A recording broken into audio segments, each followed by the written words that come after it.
بسم اللہ الرحمن الرحیم۔ آج کی اس ویڈیو میں ہم بات کریں گے کہ پولن الرجی، عام فلو، دمہ اور کرونا وائرس کی علامات میں کیا فرق ہو سکتا ہے۔ سو لیٹس گو اہیڈ ان اور ویڈیو۔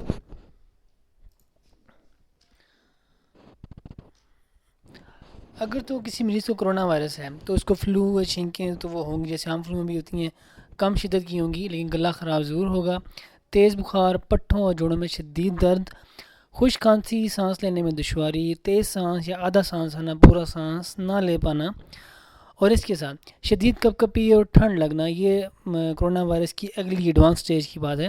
شدید کپ کپی لگنا، ٹھنڈ لگنا، بخار، تیز سانس، نمونیا جیسی علامات اور پھیپھڑوں میں پانی پڑ جانا۔ اس وقت مریض کو آکسیجن یا پھر وینٹیلیٹر کی ضرورت پڑ سکتی ہے۔ سویر کیس جب تک نہ ہو اس وقت تک مریض اس سٹیج پر نہیں پہنچتا، اس سے پہلے ہی ٹھیک ہو جاتے ہیں 80% کیسز جو ابھی تک کی ریسرچ ہے۔ نیکسٹ ہے الرجی، جو عام الرجی جن لوگوں کو ہوتی ہے، پولن الرجی یا استھمیٹک جو ہوتے ہیں، ان کو فلو چھینکیں، گلے میں خراش اور گلا خراب۔ ان کو فلو چھینکیں بہت تیز ہوتی ہیں اور گلے میں خراش بھی ہوتی ہے، لیکن یہ صبح کے ٹائم یا شام کے ٹائم زیادہ ہوں گی، دن کے ٹائم کم ہوں گی۔ ناک اور آنکھوں سے خارش اور آنکھوں سے پانی ہوگا اور خارش بھی ہوگی، اس میں جلن بھی ہوتی ہے ناک کے ارد گرد، آنکھوں میں، چہرے اور سر تک محدود ہوتے ہیں۔ الرجی کی زیادہ تر علامات چہرے اور سر تک محدود ہیں۔ ہاں اگر آپ کو خارش ہو تو وہ جسم کے اوپر ایچنگ ہو سکتی ہے آپ کو۔ سر درد ہوتا ہے، بھاری پن اور بے چینی، یہ عام الرجی کی ہیں۔ تو اس میں آپ دیکھ لیں کہ آپ کو تیز بخار اور خشک کھانسی یا شدید کپ کپی لگ کے اس طرح بخار ہونا یہ نہیں ہوگا کرونا وائرس میں جس طرح ہوتا ہے۔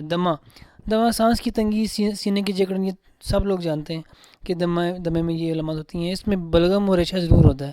کرونا وائرس میں بلغم اور ریشہ ہونے کے چانسز بہت کم ہوتے ہیں، زیادہ تر خشک کھانسی ہوتی ہے۔ اور دمے کے جو مریض ہیں وہ انہیلر اور روزانہ کی ادویات جو ڈاکٹر نے ان کو دی ہوئی ہیں وہ جب کھائیں گے تو وہ ان کی علامات اس سے کم ہو جائیں گی، ان کو اس سے آرام ملے گا۔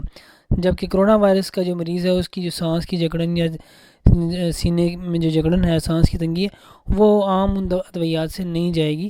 الرجی اور دمہ کی جو صورتحال ہے وہ دن بدن ٹھیک ہوتی جاتی ہے، جبکہ کرونا وائرس کا مریض دن بدن اس کی بیماری نیکسٹ سٹیج پہ جاتی ہے جیسے جیسے، تو وہ شدید بیمار ہونا شروع ہو جاتا ہے اور اس کی علامات اتنی زیادہ ہو جاتی ہیں کہ عام لوگ آپ کے ساتھ اٹھنے بیٹھنے، آپ کی فیملی فرینڈ یا جو بھی آپ کے ساتھ ہے وہ واضح ڈفرینس دے سکتے ہیں کہ آپ کی طبیعت بہت زیادہ خراب ہو جاتی ہے۔ ٹھیک ہے، یہ تھوڑی سی انفارمیٹیو ویڈیو تھی اباؤٹ کہ آپ نے کیسے الرجی، دمے اور کرونا وائرس کی علامات میں ڈفرینس کرنا ہے۔ تو مین لائن از کہ تیز بخار، خشک کھانسی اور پھر آخر میں بہت زیادہ ٹھنڈ لگ جانا اور شدید ٹھنڈ لگنا، چلز ہونا جیسے، اور تیز سانس پورا نہ لے پانا، یہ کرونا وائرس کی علامات ہیں۔ باقی کیونکہ آج کل الرجی کا موسم ہے، استھمے کا بھی سیزن چل رہا ہے، تو پلیز آپ اتنے زیادہ پینک نہ ہوں جب تک کہ آپ کو وہ جو علامات کرونا وائرس کی ہیں وہ ظاہر نہ ہوں۔ تھینک یو، اللہ حافظ۔